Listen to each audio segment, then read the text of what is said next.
Bertemu kembali di Minggu Baharu rentasan berita edisi 1339. Saya Zawaz Yusof dan antara paparan utama malam ini. Ibarat telunjuk lurus kelingking berkait. Yang gagal duta khas ke Timur Tengah bukan Perdana Menteri Kerajaan Perpaduan. Di luar bukan main berkokok, di dalam menikus.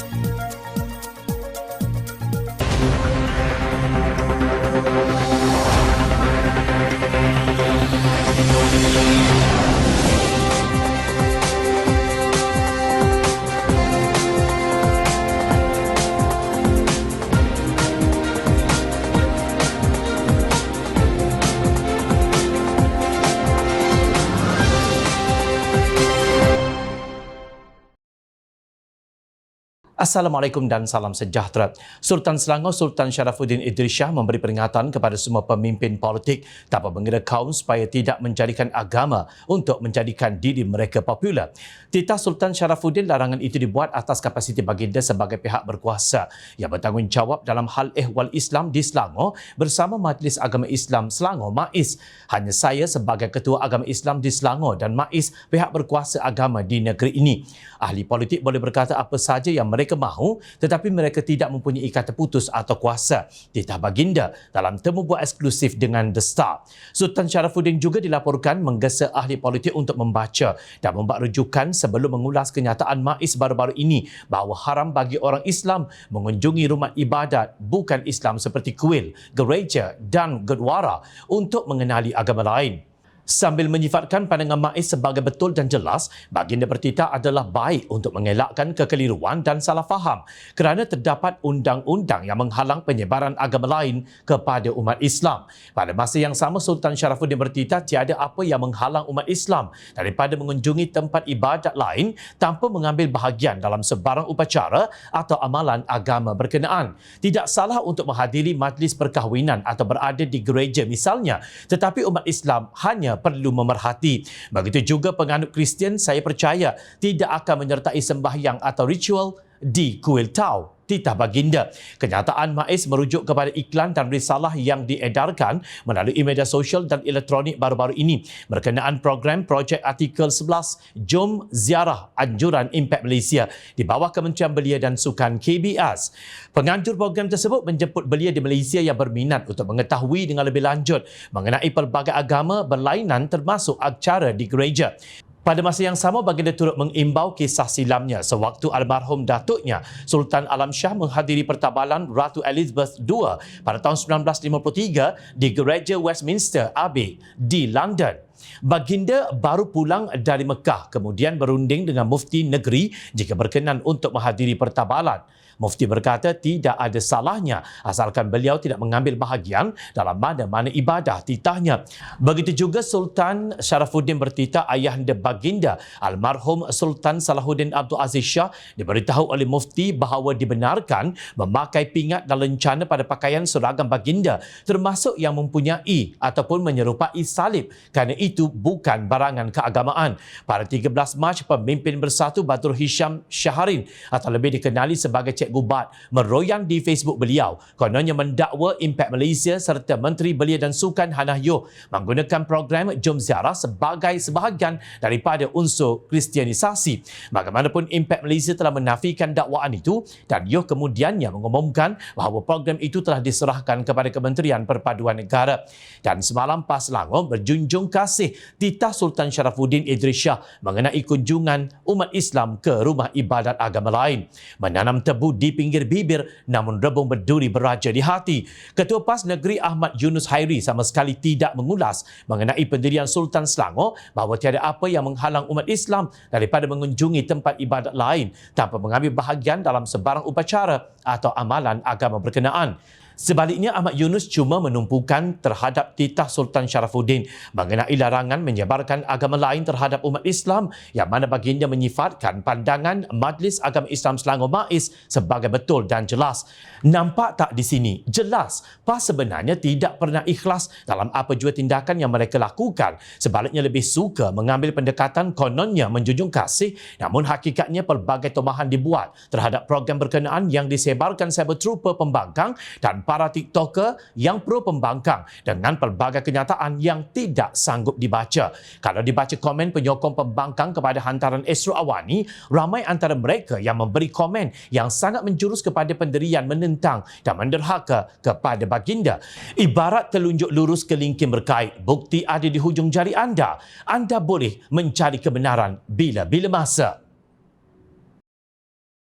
Kerana perbezaan atau mungkin dendam politik, lawatan Datuk Seri Anwar Ibrahim ke Arab Saudi digambarkan sebagai membazir duit rakyat dan negara dan sekadar lawatan makan angin sahaja. Sedangkan Anwar telah diterima melawat Arab Saudi setelah hanya 4 bulan menjadi Perdana Menteri. Beliau melakukan lawatannya ke Arab Saudi dari 22 hingga 24 Mac 2023 dalam program yang amat padat. Oleh kerana Anwar tidak bertemu Raja Salman atau Putera Mahkota Mohammed bin Salman, maka riuh rendah pembangkang mengatakan lawatan Perdana Menteri dan delegasinya ke Arab Saudi gagal. Selain itu, Anwar dikecam kerana hanya disambut oleh Gubernur Jeddah sahaja dan tidak dibawa masuk Kaabah. Mengapa begitu kecil jiwa kita menilai kejayaan atau kegagalan lawatan Perdana Menteri Datuk Seri Anwar Ibrahim ke Saudi? Tidakkah boleh kita melihat aspek positifnya? PM bukan pergi disko atau makan angin, tetapi pergi membuat lawatan perniagaan dan diplomasi untuk negara. Tempelak Ketua Pengarah JCOM Datuk Dr. Muhammad Agus Yusof terhadap kecaman pembangkang. Bagaimanapun, Ketua Armada Bersatu Wan Ahmad Faisal Wan Ahmad Kamal berkata, lawatan kegagalan yang dakwanya sebagai satu taparan hebat ke atas Malaysia.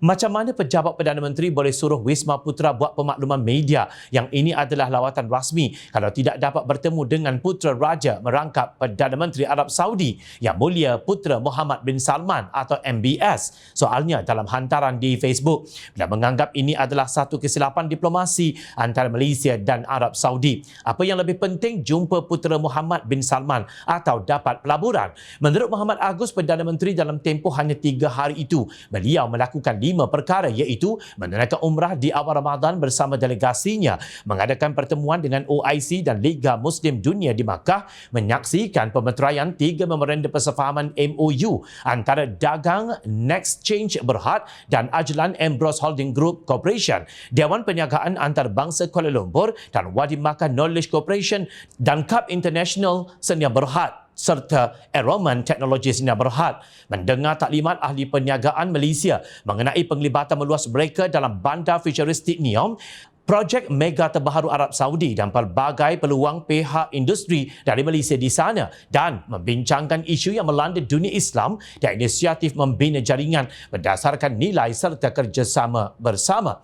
Tidak berjaya lagikah lawatan Datuk Seri Anwar Ibrahim dengan apa yang telah dilakukannya dalam tempoh 3 hari lawatannya ke Saudi? Jika tidak berjaya lagi, saya tidak tahulah apa ukuran kejayaan dari kacamata pihak pembangkang. Adakah tidak berjaya hanya kerana tidak dapat berjumpa dengan Raja Salman dan Putera Mahkota, atau ada hujah lain yang lebih substantif?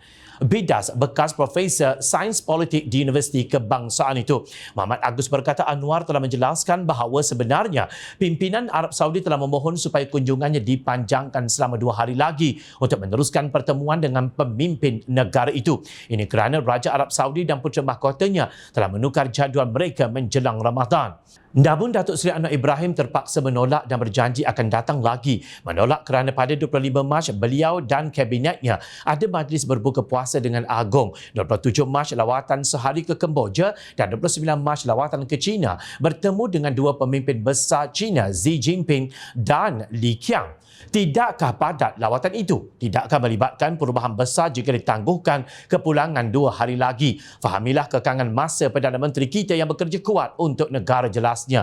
Beliau juga menjawab persoalan mengapa Menteri Jabatan Perdana Menteri Hal Ehwal Agama Datuk Dr. Haji Muhammad Naim Mokhtar tidak dibawa bersama. Kunjungan ini adalah berkaitan dengan hal ehwal semasa dan perdagangan, bukannya urusan agama. Jadi apa masalahnya? Apakah Raja Salman dan putera mahkotanya tidak suka Perdana Menteri kita? Bagaimana tidak suka jika mereka adalah antara pemimpin luar pertama yang menzahirkan ucapan tahniah kepada Datuk Seri Anwar Ibrahim selepas mengangkat sumpah jawatan sebagai Perdana Menteri pada 24 November 2022. Jadi apa masalahnya dengan lawatan PM ke Arab Saudi setelah tidak dapat berjumpa dengan pemimpin mereka? Masalahnya ialah pemimpin pembangkang sengaja hendak memalukan PM dan bermain politik. Bermain politik pun janganlah sampai ke tahap dendam dan benci. Kita sama-sama perlu jaga hubungan imej dan hubungan baik dua negara, ujarnya.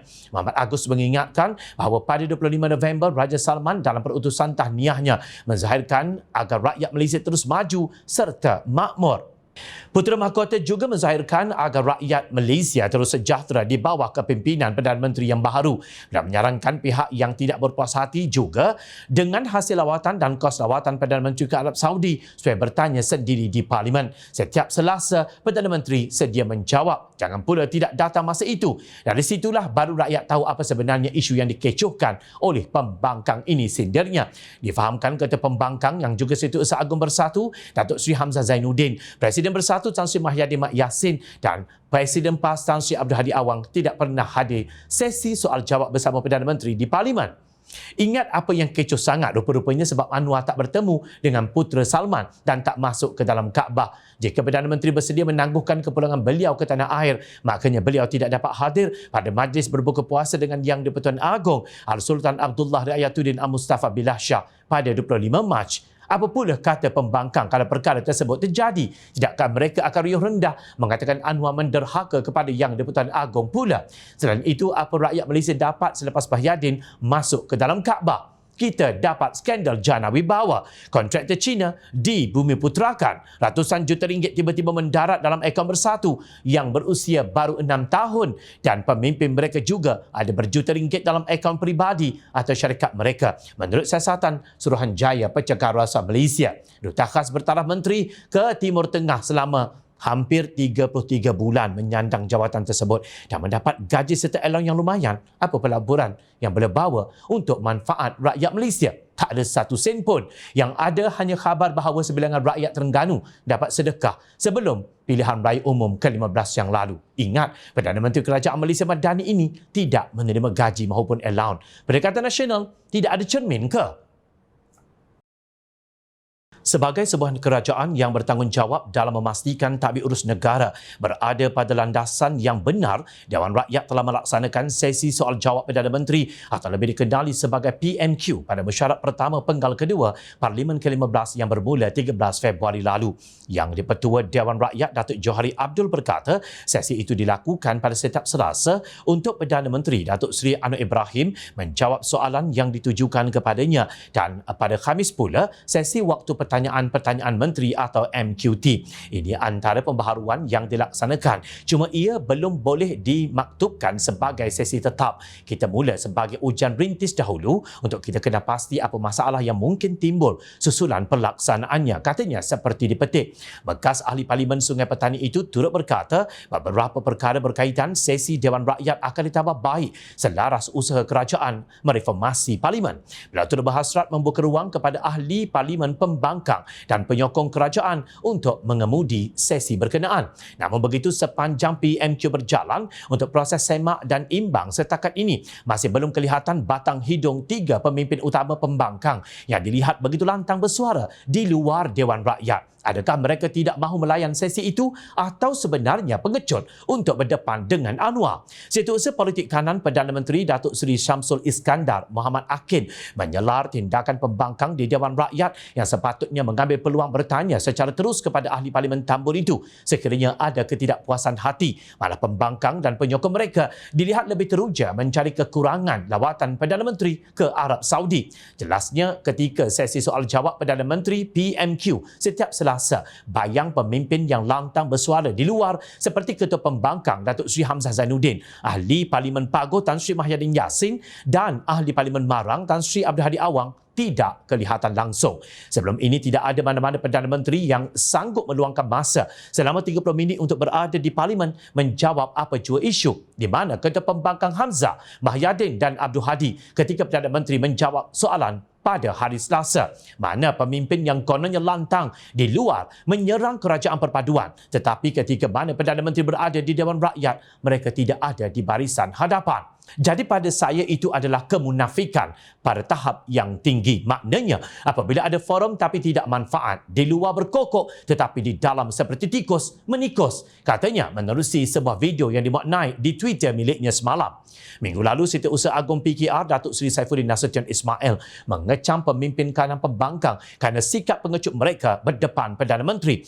Ini berbeza dengan tindakan mereka ketika di luar Parlimen yang dilihat begitu lantang mengkritik pengerusi Pakatan Harapan PH itu dan kerajaan perpaduan yang diterajuinya.